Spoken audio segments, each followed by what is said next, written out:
Isang dasal para sa aking buong pamilya. Panginoon, maraming salamat sa aking pamilya. Maraming salamat at lagi silang andyan. Sila po ang aking inspirasyon, ang aking lakas. Sila po ang nagiging kakampi ko sa mga pagsubok ng buhay at laging nakaalalay kapag kailangan ko ng suporta.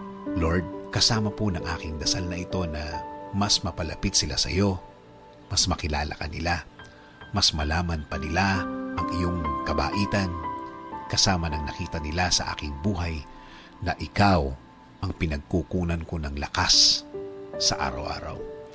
Kasama na rin ang aking dinadasal na tulungan niyo rin ang bawat isa sa kanila sa tuwing kailangan nila ng tulong ninyo, Lord.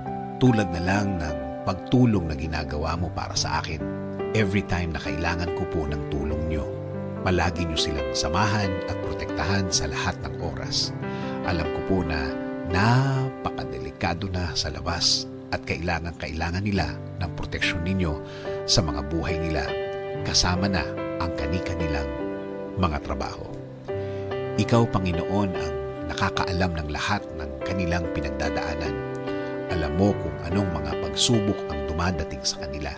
At alam ko, Lord, na ikaw lang ang makakatulong at makakasuporta sa kanila dahil alam mo ang kani-kanilang mga buhay. Bigyan mo sila ng talino para kanilang magamit sa tuwing may dalahin sila sa kani-kanilang mga buhay. I-remind mo sa kanila na ikaw lang ang panggagalingan ng mga bagay na ito, mga tulong na ikaw lang ang makakaprovide. Tulungan niyo rin po ang pamilya kong may pinagdadaanan sa kani-kanilang araw. Mga taong ayaw magsalita tungkol sa kanilang mga problema at nagdesisyon na lang na manahimik na lamang and decided to keep it to themselves. Panginoon, alagaan niyo po ang lahat ng magulang, kapatid at lahat ng miyembro ng pamilyang Pilipino. Patuloy niyo kaming ilayo sa lahat ng uri ng sakit. Ilayo niyo po kami sa lahat ng uri ng masama. Manatili po sana ang inyong peace sa aming mga puso at isipan. Patuloy niyo pong i-guide ang aking buhay. Bigyan niyo po palagi ng direksyon ang aking araw-araw at ng aking buong pamilya.